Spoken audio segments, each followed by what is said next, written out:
Good afternoon. For those of you who I don't know, my name is Daniel Glad, and I have the honor of serving as the director of the Procurement Collusion Strike Force. And I say an honor because that's truly what it has been, to work alongside fellow enforcers to combat collusion in government procurement. I'm grateful for the opportunity to serve, and I'm grateful that we're here in this room, in the Great Hall of the Robert F. Kennedy Department of Justice building in Washington.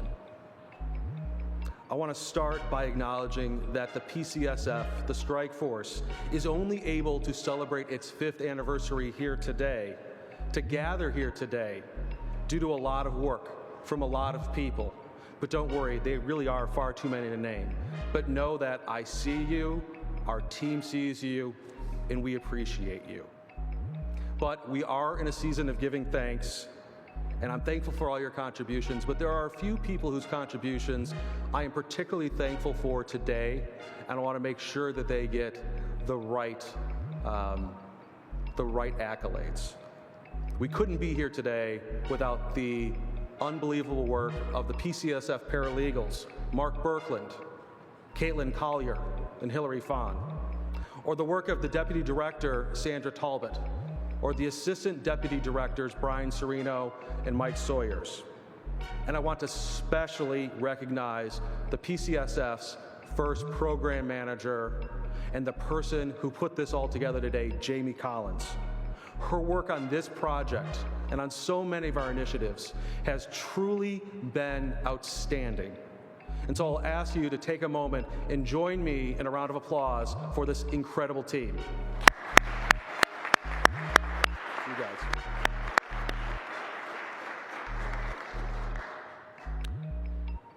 But it's 5 years and it's a time for reflection. And I'm also grateful for the work and the vision of those who came before, those who are now alumni of the Department of Justice, but whose vision was crucial to standing up this team. Some of them are in the audience today, including the PCSF's former acting director, T. St. Matthew Daniel, and the PCSF's first employee, predating even me, Anna Bieganowska. And while I think about the vision, I want to acknowledge some of those who came before.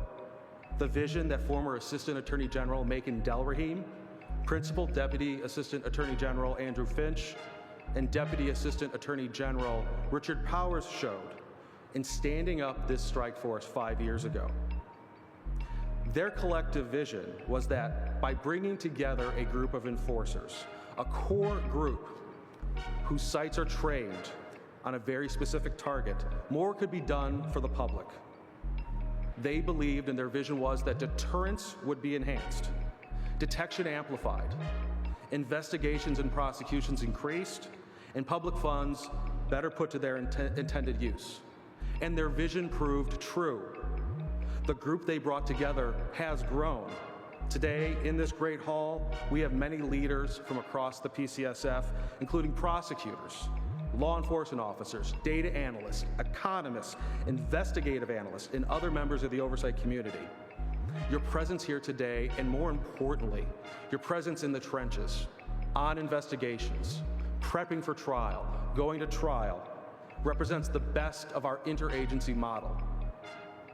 It captures one of the most satisfying aspects of my job, being a federal prosecutor, working alongside other attorneys, federal agents, analysts, and other professionals, each bringing expertise, each going from strength to strength to enforce the law, and in our very specific case, protect the public fisc. A milestone anniversary, as I mentioned, is a time for reflection. And as I think about the PCSF's first 5 years, one clear lesson emerges for me. We, together, are meeting an unmistakable need for enforcement. Whether you measure it by the number of people trained, the number of investigations opened, or the amount of money at stake in our convicted cases, we are meeting a clear need. From asphalt to concrete, from IT systems to weapon systems, from fuel to fight wildfires to fuel to power U.S. military equipment, we are finding and stopping these schemes.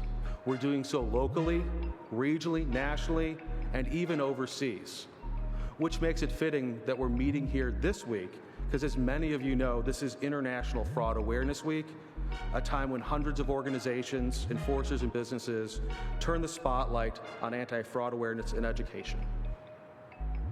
Now, we have a lot to cover today, and what I think is an exciting program. We're going to hear from the chair of the Council of Inspectors General for Integrity and Efficiency, Inspector General Mark Greenblatt, about the IG perspective. Following those remarks, my colleagues will moderate panel discussions on 3 different topics. The first will be present and near future threats, featuring the heads of the Commerce and U.S. Postal Service Offices of Inspector General. Second, we'll hear about global and international considerations, featuring leaders from the Department of Defense and the U.S. Agency for International Development, OIGs. Our final panel will be a look to the future, with data, analytics, and collaboration, with experts and leaders from the OIGs, from the General Services Administration, the Department of Transportation, and the Environmental Protection Agency. But first, we will hear from the Assistant Attorney General for the Antitrust Division, Jonathan Cantor. Jonathan, who, by the way, celebrated an anniversary of his own recently, on Saturday celebrated his 3rd anniversary in this job. It is a season for anniversaries. Jonathan is a proud son of New York, and he's an even prouder son of 2 New York City school teachers. He has long been an advocate for effective antitrust enforcement and increased competition, especially when it impacts and affects taxpayer dollars. He has supported our work since he took this role, and he supports us today. Jonathan, the floor is yours.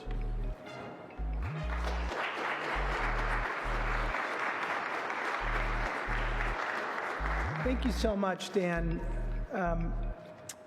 Some of the finest law enforcement personnel are gathered in this room.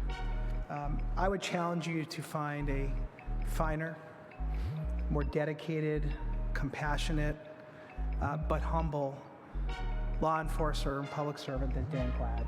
Dan, this celebration of the PCSF is as much a celebration of Dan's vision, Dan's efforts, his tenacity, and his belief in the mission of the PCSF. He is a treasure for the Antitrust Division, for the federal government, and for the American public.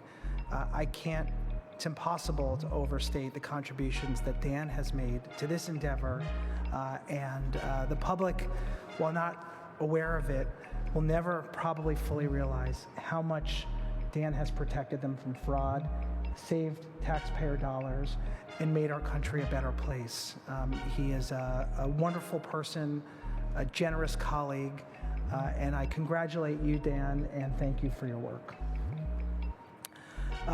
Antitrust law these days enjoys somewhat rare but bipartisan support. Rarely does a day go by where you don't hear from somebody across the political continuum talk about the importance of protecting competition, protecting our free and open markets. And the PCSF is a shining example of that. I'd love to tell you that I came up with the idea of starting the PCSF. I didn't. That idea and that vision was started in the previous administration by my predecessor, Macon Delrahim. Their vision and their belief in this innovative approach to law enforcement generated this extraordinary effort that is only now has achieved so much up until now, but has so much more to go, and an indelible part of our enforcement program. And so it is important for me at the outset to congratulate the Honorable Mr. Delrahim and his team and celebrate the continuity of this incredible vision and the success of the PCSF. With that, I'd like to take a step back and just reflect. And with your indulgence, I'd like to talk to you a little bit about the PCSF. 5 years ago, DOJ leadership of the Antitrust Division gathered in this building with U.S. attorneys and leaders of federal law enforcement agencies to make public a bold, innovative vision of an interagency effort designed to protect government at all levels. From collusive schemes and antitrust crimes, these crimes target government spending on goods and services, and they do real harm to the public. The public who funds government and expects to receive fair competition in return. The vision of those leaders, articulated 5 years ago, was to join forces and to create a strike force that leveraged the skills, abilities, resources, and people from each agency in a common effort. It was a direct response to a very serious problem, the manipulation of the procurement system, something that you all know a lot about. Public procurement, an essential part of how governments provide services, infrastructure, and security, has long been vulnerable to collusion and anti-competitive schemes. Whether it's price fixing, bid rigging, or other fraudulent schemes, bad actors have found their own gain, a system that for their own gain at the expense of the broader public good. These illegal practices are not just costly, they undermine trust in our government and diminish the value of public investments. Since that day, in November 2019, the group then and there first announced has grown more than twofold. With support of the professionals at the department, the U.S. attorney's offices, and in the dozens of law enforcement agencies who are our national partners. We are now present in 25 judicial districts in the United States, and we have looked beyond U.S. shores via the PCSF Global to protect U.S. funds abroad. We have also looked beyond the physical world to the digital one. Our data analytics project strives to harness data the U.S. government already collects or should be collecting to more effectively and efficiently spot the indicia of criminal collusive schemes. The results of these efforts have been profound.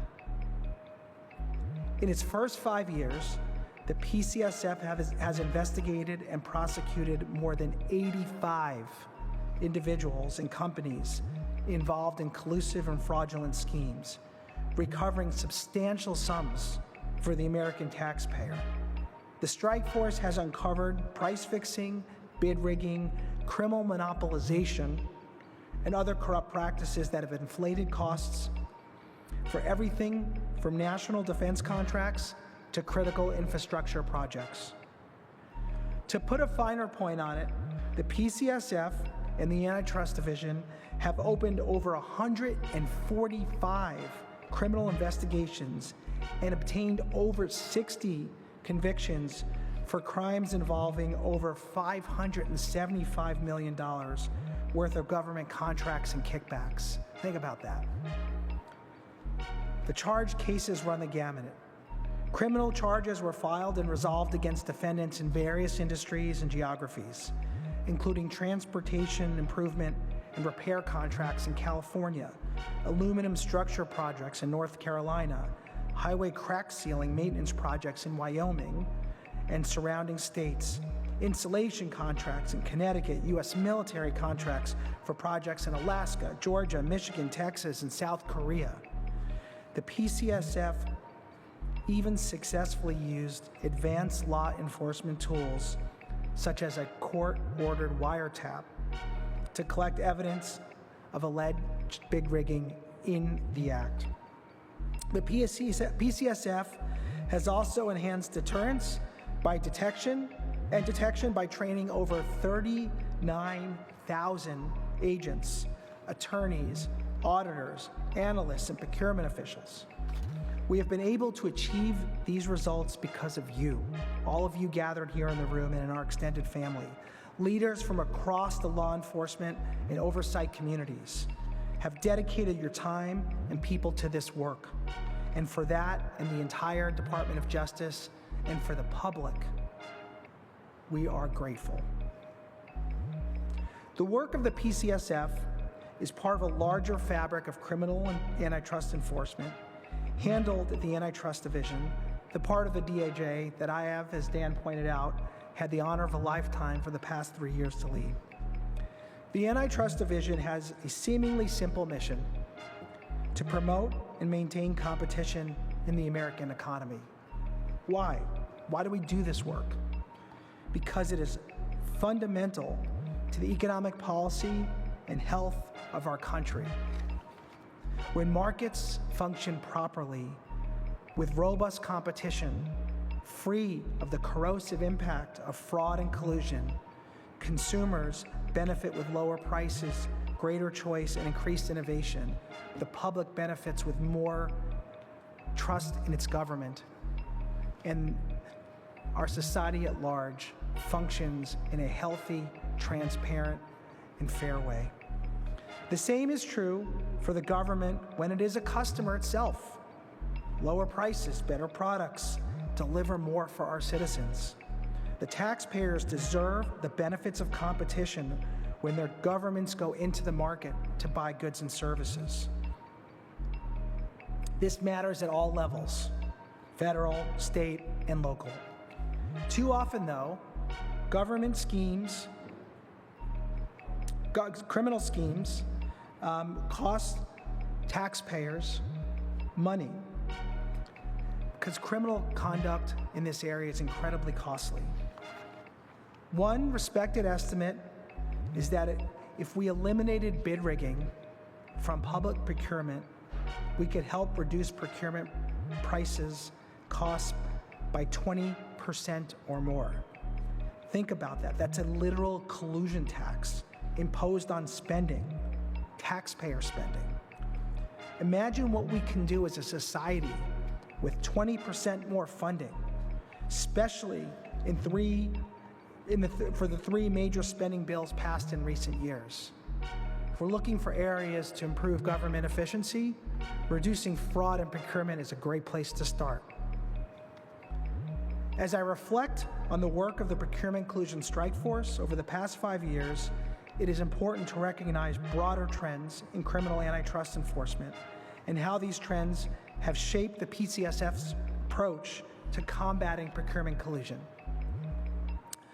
We use all the statutory tools. Over the last several years, criminal antitrust enforcement has become more aggressive and more sophisticated. There's been a clear shift both in the enforcement landscape and the legal environment, with prosecutors increasingly pursuing criminal charges, whether under Title 15 of the U.S. Code, which is where the antitrust laws reside, or Title 18, which codifies many other federal criminal offenses, such as fraud, obstruction, money laundering, and conspiracies. This change is driven in part by the recognition that anti-competitive offenses, particularly in the context of government contracting, take many forms, and that our talented prosecutors and law enforcement officers should use every tool available to protect the money of taxpayers. The Antitrust Division has consistently focused, in addition, on individual accountability. We charge individuals involved in antitrust violations in recognition that corporate fines alone are not sufficient to deter criminal behavior. This trend has led to a rise in criminal convictions and penalties for culpable executives and employees, reinforcing the message that individuals will be held accountable for antitrust violations. In the past 5 years, we have seen an uptick in high-profile convictions of executives involved in bid rigging and price-fixing conspiracies, sending a powerful and important deterrent signal to would-be offenders. Another key development has been the increasing use of advanced technology and data analytics in detecting antitrust violations. In the past, prosecutors often relied on traditional investigative techniques, such as witness interviews and document reviews, all very valuable and important parts of our investigative work. Today, however, tools like machine learning, network analysis, and big data allow investigators to identify patterns of collusion and fraud that might otherwise or have previously gone undetected. The PCSF has been a leader in advancing these tools, helping to expose increasingly complex and coordinated schemes. Today, data has provided new dimensions of analysis to our investigations, and we are now able to uncover red flags in a way that we have never before, and we are just at the beginning. We are at the dawn of a new age where we're going to use data to detect and prosecute antitrust crimes. And this technological shift has enhanced the strike force's ability to stay ahead of bad actors, who use sophisticated methods to deter wrongdoing. Another area we focus is international collaboration. The increasing collaboration between federal, state, and international law enforcement agencies has played an absolutely critical role in strengthening enforcement. Procurement collusion often involves cross-border networks of conspirators, and many of the largest bid rigging and price fixing schemes in history span multiple jurisdictions. The PCSF has played an essential role in fostering these collaborative relationships, both within the United States and with global partners. These international alliances allow the PCSF to investigate and disrupt global cartels that target public procurement markets, creating more coordinated global effort to combat procurement collusion. Let's talk a little bit about leniency and compliance. These trends highlighted individual accountability, advanced investigative tools, and greater international cooperation, and are reshaping the landscape for antitrust enforcement. And they complement our longstanding work to protect and incentivize good, healthy corporate citizenship, particularly the evolving role of leniency policies and the increasing and important emphasis on compliance programs and culture.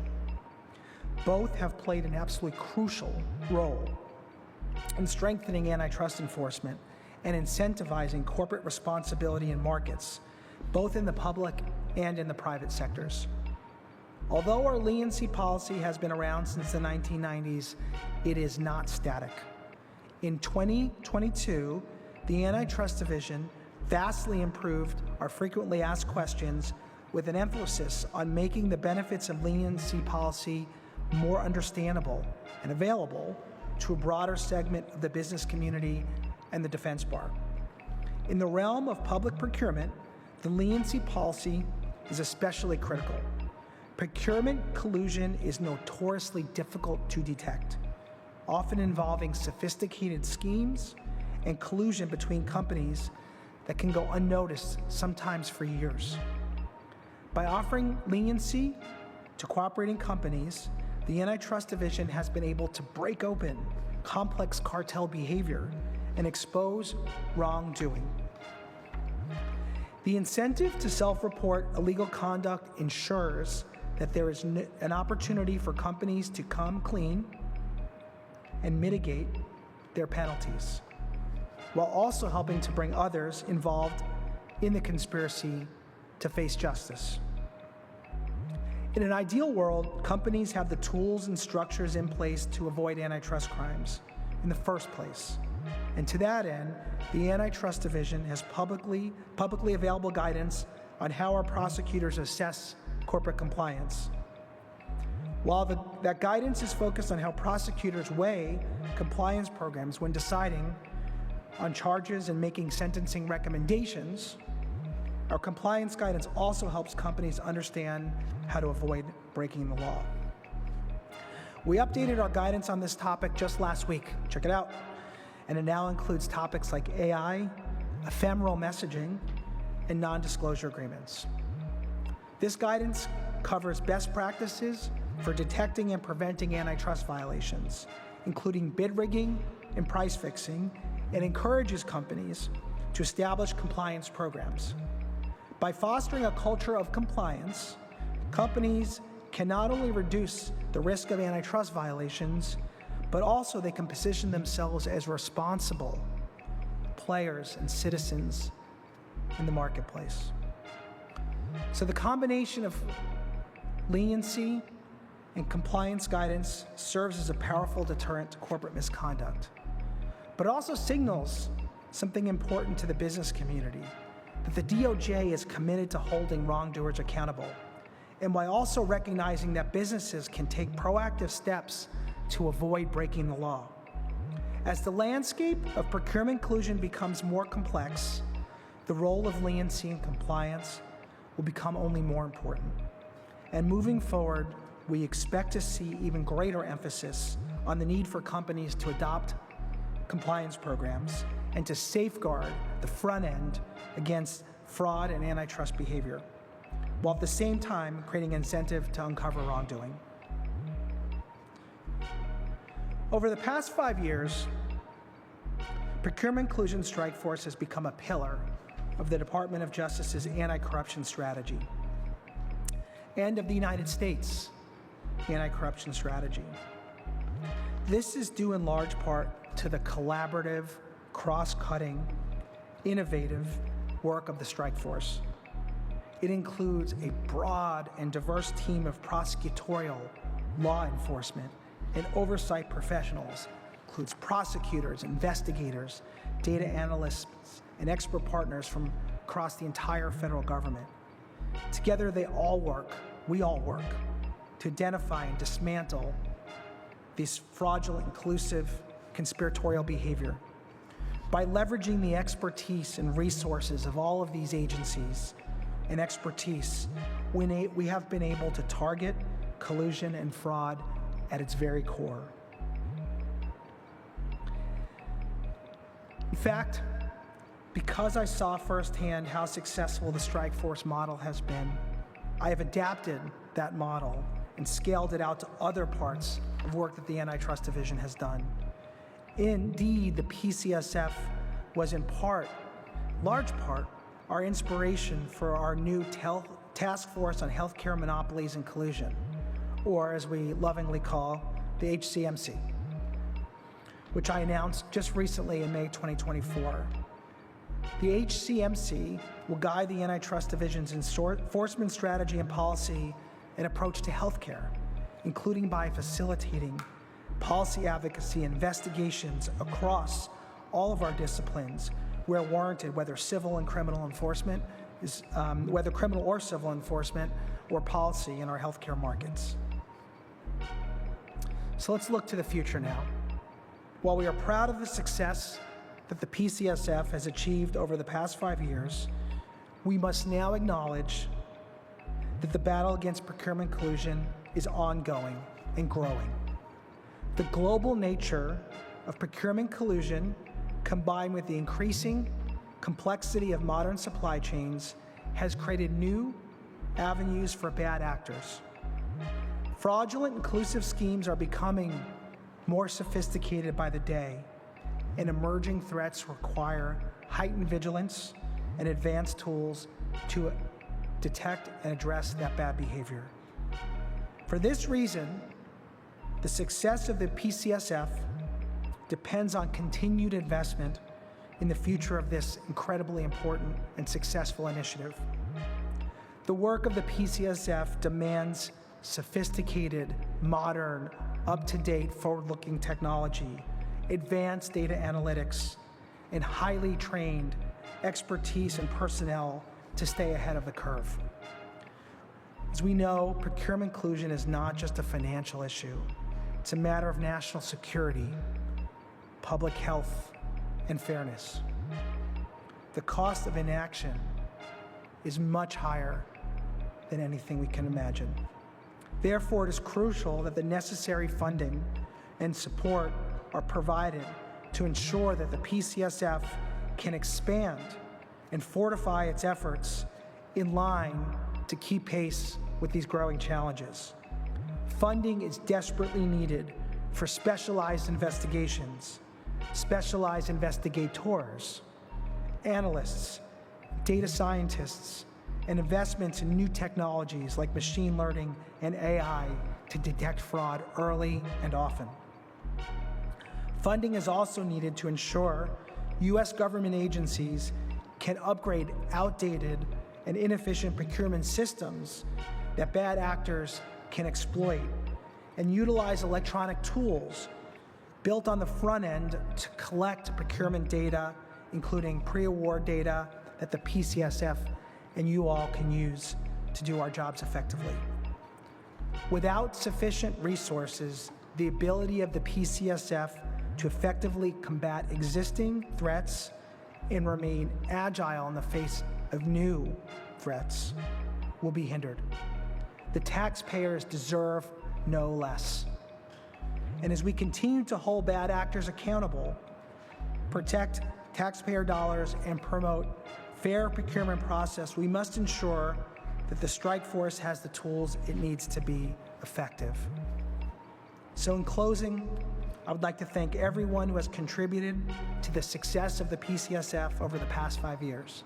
It's truly amazing, and we are unbelievably humbled and grateful for all of you. Your hard work, commitment to justice, relentless dedication to transparency have made a real and lasting difference. You have protected successfully the public interest, and I could not be more grateful for your efforts. I look forward to watching the success of the PCSF for generations to come. And together, now and in the future, we will ensure that every taxpayer dollar is spent honestly, efficiently, and in service of the great people of this country. Congratulations, Dan and team, and to all of you on this remarkable milestone. And here's to many more years of success ahead. Thank you.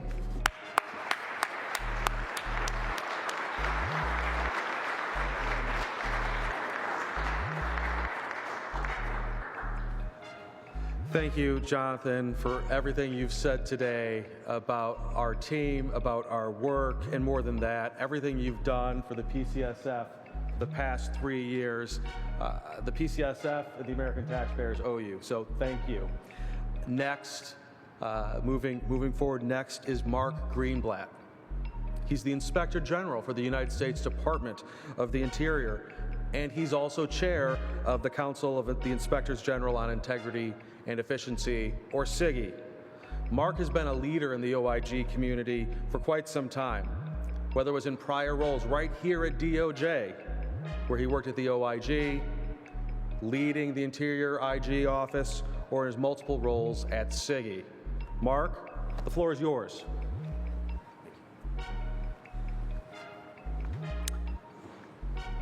It's not news to say that the American people have lost confidence in the federal government.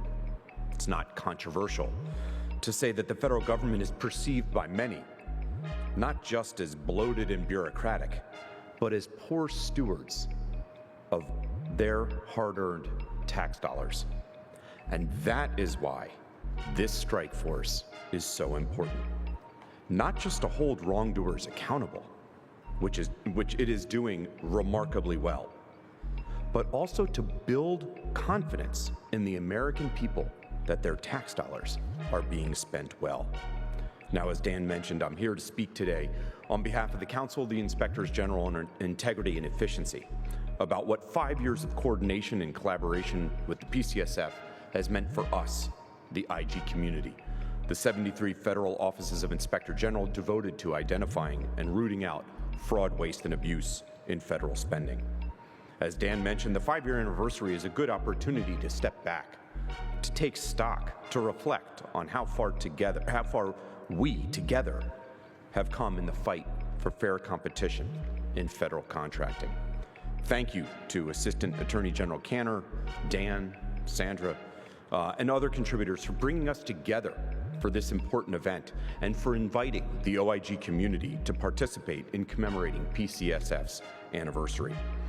Ours has been a dynamic partnership grounded in our shared mission to protect taxpayer dollars from fraud, waste, and abuse, namely anti-competitive collusion and related fraud schemes in government procurement.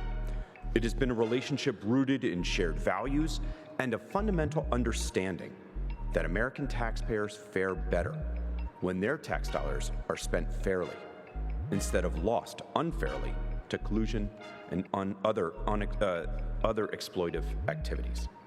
Simply put, free and fair competition is a driving force, bolstering the economy, wages, innovation, and the quality of goods and services, while collusion is a corrupting one. Now, Congress created the OIG community 45 years ago, and SIGI itself was created over 15 years ago to act as a unified council of IGs to address issues that transcend individual government agencies and encumber the whole. We do this by working with each other to identify weaknesses and vulnerabilities in federal programs and operations, and conducting oversight to address them. I see these same ideals and principles reflected in the PCSF model.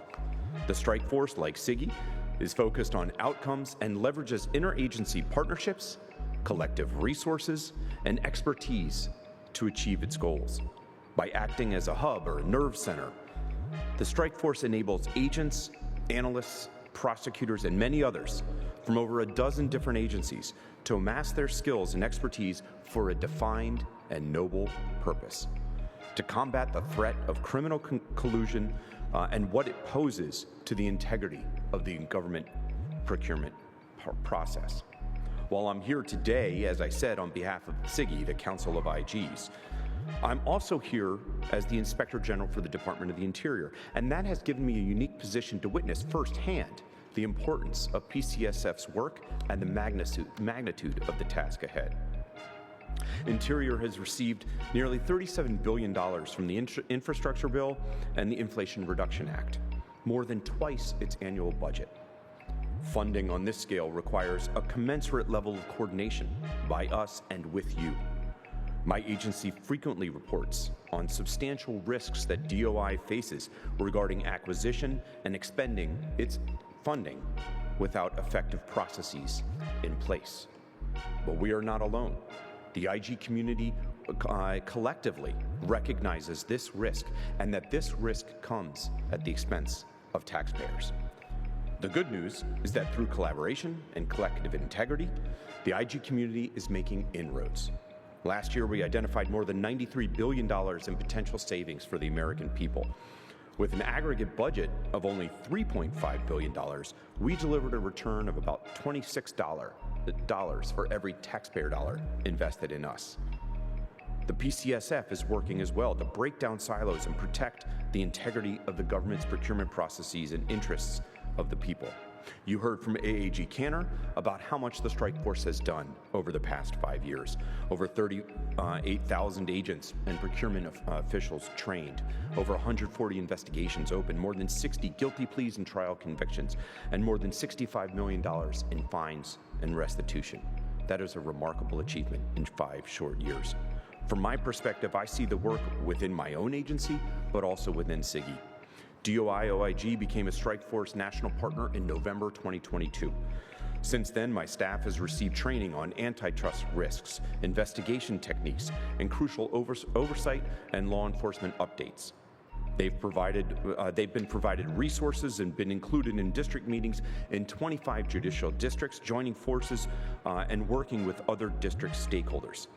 They've opened and worked investigations and leveraged agency expertise and capacity in these district meetings throughout the country. Beyond my agency, the OIG community is seeing the fruits of the PCSF model through the development of a new subcommittee to address procurement collusion analytic techniques, share best practices, and coordinate analytics. Various IG offices are realizing and reporting on the risks of inadequate data collection to detect collusion in procurements. The IG community is responding to the risk of collusion in government procurements and doubling down its commitment to identify and mitigate this risk. Despite these advances, however, still work needs to be done. Much of the IIJA and IRA money has yet to be distributed, and agencies, including Interior and others, don't have the adequate controls in place to oversee the exponential amount of funding they are now responsible for. The federal government's decentralized procurement structure complicates our efforts, especially when it comes to data access and proactive oversight. There's no government-wide requirement to retain pre-award procurement data. IGs have limited visibility over federal grant dollars for the use of national and international projects because of the challenges in accessing prime and subrecipient records. That is why continuing PCSF's work is so important now more than ever. Together, we must stand ready and willing to take on these challenges as partners. This gathering serves as a well-deserved opportunity to reflect on our joint successes. It's also a fitting forum in which we can remind ourselves of why we signed up to be part of the PCSF in the first place: to protect taxpayer dollars and to rebuild that all-important confidence in the American people that the federal government can be good stewards of those tax dollars. So let's take a moment to congratulate the PCSF and a shout out to Dan and Sandra for their leadership of this strike force. And let's continue to work on behalf of the American people into the future. Thank you. Thank